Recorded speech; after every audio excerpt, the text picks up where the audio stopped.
Hey, what's up, guys? Thanks for clicking on this video. This is I, Seth Kills, otherwise known as Nick, and today we're going to be talking about Andor, Season 1, Episodes 1 through 3. Just came out, I think, on Friday, I believe, and it was okay. My first initial thoughts. This is going to be a spoiler review, just to let you know, give you a little bit forewarning. But Episode 1 starts off, and we see Cassian Andor walking on the streets, and he goes inside a brothel, and he's looking for his sister. Now, I know this is a Disney Plus show, but guess we're in brothels now. But he goes in, confronts a lady who he interrogates, tries to get some answers, tries to see if his sister is still working there. He mentions that his sister is from Canary, which I guess is a planet. She says people come and go, and that he should probably leave because I guess she's feeling a little bit uncomfortable. After he leaves, though, he gets stopped by a security force, kind of like cops in this planet, I guess, who I guess run multiple planets, and they're like a corporate police force. But he gets, I guess, harassed, and they pretty much get bribed, or he pretends to like bribe them, and he tries to get them really close to him so he can kind of get the upper hand. And in the fight, he accidentally kills one of the guys, and the other guy, kind of a sad moment. He's on the ground, kind of begging for his life, and he's like, we could just tell him it was an accident, and everything will be okay. You kind of feel for the guy because you can tell that he wants to live. But Andor shoots him in the fucking face, and I don't know. I mean, I understand sometimes secret agents, and I know that's what Andor is supposed to be, but damn, that's cold-blooded fucking murder. So I don't know how I feel about that one. But we get a flashback on Andor's old planet, and he's speaking a foreign language. And some reason, every time we get these flashbacks, and the people, that his, I guess, his tribe members, they don't, uh, they don't have subtitles, so we don't know what they're saying. And I don't know if that's on purpose or if that's just a mistake, but it's a little awkward. Um, we get introduced to a talking droid this time, and this talking droid, I guess, is kind of like a friend to Andor. And Andor tells his talking droid, and don't let anybody know that I'm taking off. And, kind of has this kind of cute scene, I guess. I guess it was kind of like a childhood friend of his as well. You find out later on. But Andor also visits in this episode a friend at a mining facility and basically asks him to cover up for him because of the two murders he committed. And they get introduced in the next scene to a corporate security force, and we get introduced to a character called Cyril Karn, who we get introduced right away for him to kind of be like an anal type character, very uptight.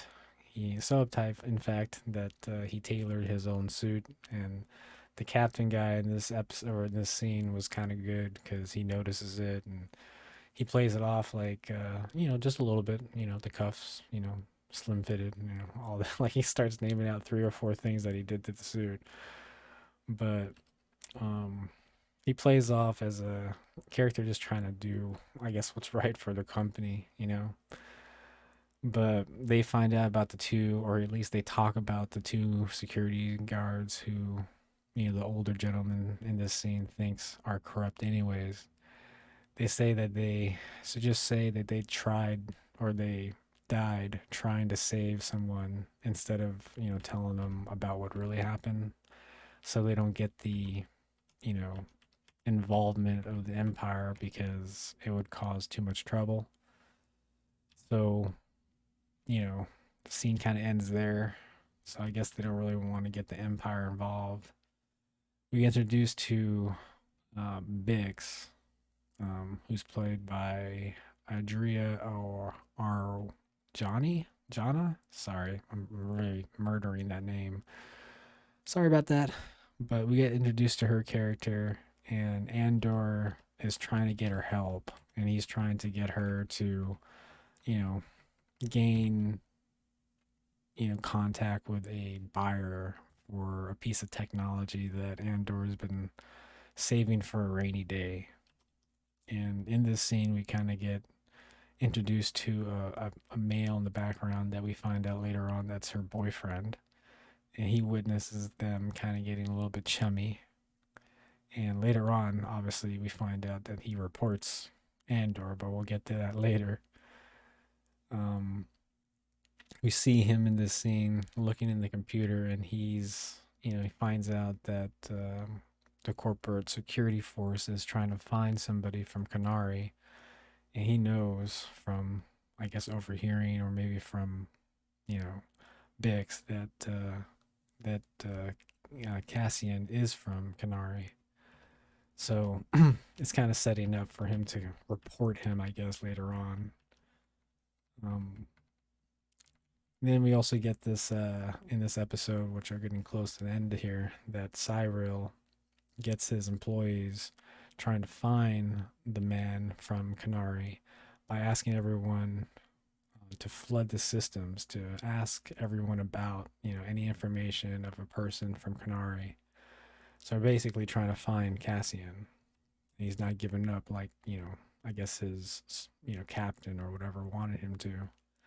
So Andor is setting up leaving on his ship, and the person he's borrowing it from says that, he's not going to let him borrow the ship anymore.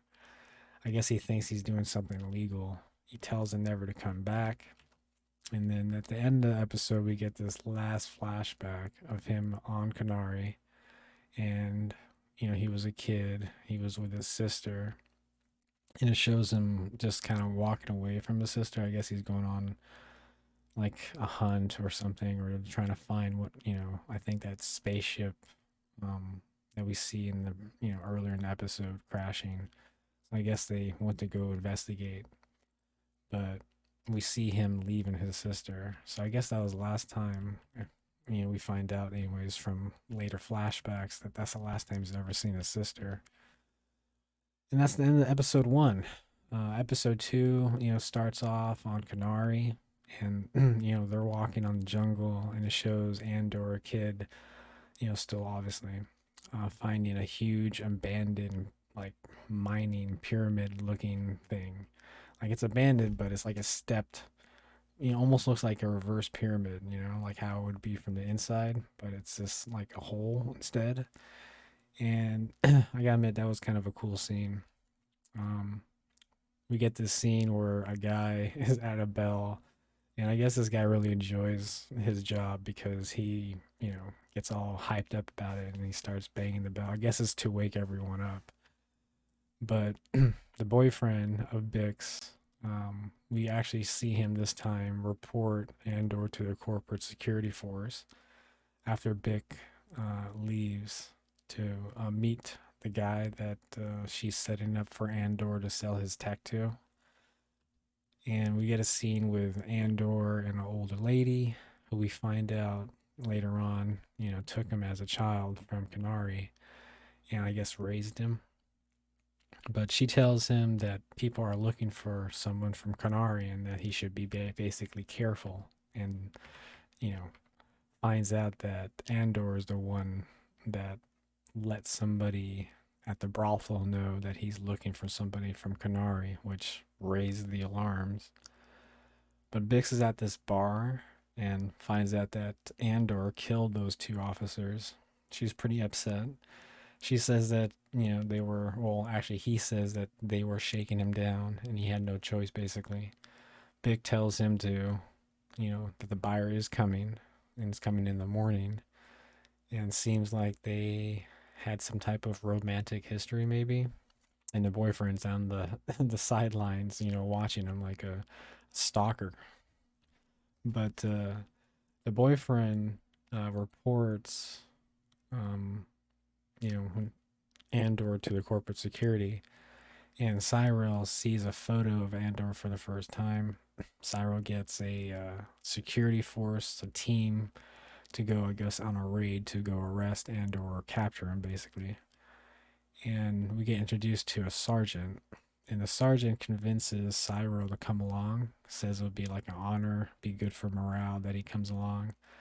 Later, we get a scene with the sergeant breaking down the mission to a group of men, and Cyril has this very awkward speech. You can tell that he's never done this before. That obviously he's new at this. He's kind of nervous, but he does his best, I guess. And Bix, I think that's how you say her name. Bick goes to her boyfriend's house for a little lovin', I guess, under the sheets. So, I mean, it was kind of weird scene because she just starts taking off her clothes and, says, let's do it kind of thing. Andor goes to the old ship to pick up the tech that he's left into the secret hiding place that he just like knocks on it like a secret code and kind of pops open. And it looks like Darth Vader's breathing box apparatus. So I wonder if they're going to connect that to anything. We get introduced to a person Bix contacted. Name is Luthen Rael. I think that's how you say it. Like I say, I butcher a lot of names, so I apologize. And it's played by Stellan Skarsgård, who I love. He always plays like a very good character, no matter what he's in, Thor or whatever. In this one, he really kind of pulls off that, you know, menacing type of, maybe had some past with the Empire type of personality. But shows him landing on the planet for the first time. And then after we get introduced to Luthen, we get more flashbacks of Andor on Canary. We find a crash ship with survivors who attack Andor and his tribe, shooting blasters. The tribe members are shooting darts at these guys and eventually take him down. But those survivors took a lot of those tribe members down, and I guess Andor is pissed. He goes inside the ship. We later find out, but Andor and a robot, which is that talking robot. I guess they call it B. But the robot's trying to convince Andor.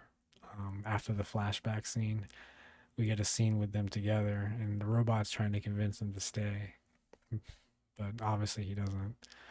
We get a scene with Luthen and an old timer on a bus, and they're talking about the Empire, charging us for spending our own money, and they're kind of reminiscing on the good old days, kind of like fellow old timers. And at the end of the episode, we get Andor walking into the camera in a junkyard. I guess he's just coming from getting that part, but plays off a little dramatic, I guess. But that's the end of episode 2. Excuse me. And episode 3, or yeah, episode 3, which starts off with Andor as a kid again on Canary. And I don't know if that's going to be a theme in every episode, but actually, it's probably not because, obviously at the end of this episode, it shows the flashback of him being taken off the planet. But, as a kid, he went inside the ship and he's investigating the ship. He's never seen like this type of technology before. While looking at the technology, it's kind of like glass reflection almost, and he sees himself for the first time and he starts hitting his reflection, but it starts moving on to everywhere. And I guess he's just really upset that, the survivors killed his tribe members. But we jump back into a scene where Andor is talking to his friend again at the mining site, says that he's leaving and that he will be back. And to go to Marva to get what he owes him. So I guess he owes him a little money. We get a scene with Luthen meeting Bix, and Bix warns him about, the corporate security force looking for someone with Andor's description. Bix tells him, where to meet Luthen. Or sorry, well, Bix tells Luthen where to meet Andor, I should say. And the corporate security, we get the scene where they land on the planet, and Cyril, being new at this, he looks a little nervous still. We get a flashback with Mara finding Andor as a child, in a ship, hitting all the technology he stole. He's just slamming everything, hitting it, refusively. And she decides to drug him and take him, I guess, off planet. I guess she thinks that maybe she's saving him. That, you know, I mean, I don't know. Like, this is a little weird for me because you would think that if he's kind of like looks like a, tribe member, or, that he would have a mother, a father, maybe, family, friends, whatever, that he would miss. Like, I mean, he's obviously not alone, is what I'm saying. So, I mean, they basically, I don't know, kidnap him, but, that's a little awkward. But the corporate security goes to Marva's home to try to look for Andor in the next scene. And Andor talks to B, and Cyro overhears talking to B. And, Andor is trying to apologize, I guess. So I don't know if he's really close to that Marva character, like if he really thinks of her as a mom, but I don't know if he thinks of her as like a kidnapper, or if he actually does care for her. But I guess we'll find out later episodes. But it does seem that Marva cares for him like a son. The corporate security walks the city to look for Andor, and the city, I guess that's always been a plan when this happens. But they start banging on these drums, and they all start doing it together. I guess kind of like a warning. They think the corporate security force. They think they're doing this just to scare him, kind of like a intimidation tactic. Totally wrong, but so we get a scene where Andor finally meets up with Luthen and makes the deal with Andor to buy the tech. He knows Andor stole this from the Empire, or at least suspects it. And they talk about the Empire and how fat they've gotten, how conceited, how lazy and confident they've gotten. And Lucien mentions to Andor, father, like he knows his father, and he says that he knows Andor as well, and that he should work with him. Andor asks, who he is, and Luthen says, "You're asking the wrong question. The right question is, how much time do we have to get out of here?" He says, "Don't you want to fight, these bastards for real? You know, it's basically starting the rebellion." Uh, Luthen asks if Andor is carrying, a comm link, and figures out that they don't have that much time because, just like if you're being tracked and you have a cell phone on you, you can get tracked if you have your comm on you, which you would think a spy would know, but, whatever. Corporate security, finds them, and in this scene, it seems like they're trying to kill him. I don't know if they're trying to catch him alive or not, but they're shooting to kill in this scene. But Andor and Luthen, they eventually escape, and the corporate security force captures Big and locks her up to like a wall and handcuffs her, which was a little aggressive because she was, kind of beaten a little bit, you know. She, however, witnesses her boyfriend being shot because her boyfriend sees her being roughed up, tries to intervene, and they shoot him like straight out of the gate. I mean, it's a little deserved since he's the one that reported Andor, but kind of feel for him just the same. I mean, he did it out of jealousy. I mean, you would think. The whole city's still drumming while the corporate security is trying to track down Andor again. And Andor finds Cyril in a building, and Andor, puts a gun to his head and asks Cyril how many guys he is with. Luthen's in the background telling Andor to kill him. Go ahead and kill him. But Andor doesn't, which is a little weird since, he killed two guys before. Why would a third guy matter? Maybe he feels guilty. We would hope so. But he doesn't kill him, thank God, so he's not a total bad guy. And he ties him up instead. And an officer finds him later on, like a couple seconds later, unties him. And, Cyril points out that that's them. And it ends up being like this little decoy because it explodes, kills quite a few of the security force members. And you see um, Cassian and Luthen on a bike, and they're escaping, and they actually get away. And Cyril, looking at all his dead coworkers who died in the explosion, he looks kind of beaten, like depressed, that he's frozen. He doesn't know what to do. He actually needs his sergeant to kind of snap him out of it and force him out of the scene. And Andor and Luthen get on a ship, and you get this flashback of Marva in the past, putting him on the ship and him waking up Andor and looking at the sun, and for some reason Marva smiling at him like, I just kidnapped you and saved you. And then um, they're looking at each other, and that's where the episode ends. But I don't know. I my opinion on the episodes 1 through 3. I mean, it probably could have been all in just one episode, to be honest. They dragged out quite a few things, but the dialogue in it's kind of, you know, it's a lot more well written than a lot of other series. But at the same time, it's a little bit lackluster in action, at least for the first 3 episodes. You get a little bit of action, obviously, in the third episode as they're escaping, which brings up the tension a little bit. But I could use a little bit more, So overall, though, I would probably give out of 10, um, probably a 7. I would say, because it did keep my interest, um, and dialogue on it wasn't unbearable like it is like an episode like She-Hulk, for instance. So I am interested to see where they're gonna take it. I hear it's gonna be 2 seasons, and it's just gonna lead right into Rogue One. So I just kind of wonder what else could be told that leads up to Rogue One. So I am kind of interested to see what they do. So hopefully we get a little bit more action, a little bit more spy, a little bit more background, I guess, as to what Andor has been doing since, um, leaving Canary as planet. A little bit more motivation as far as the relationship between Marva and Andor. So we'll see.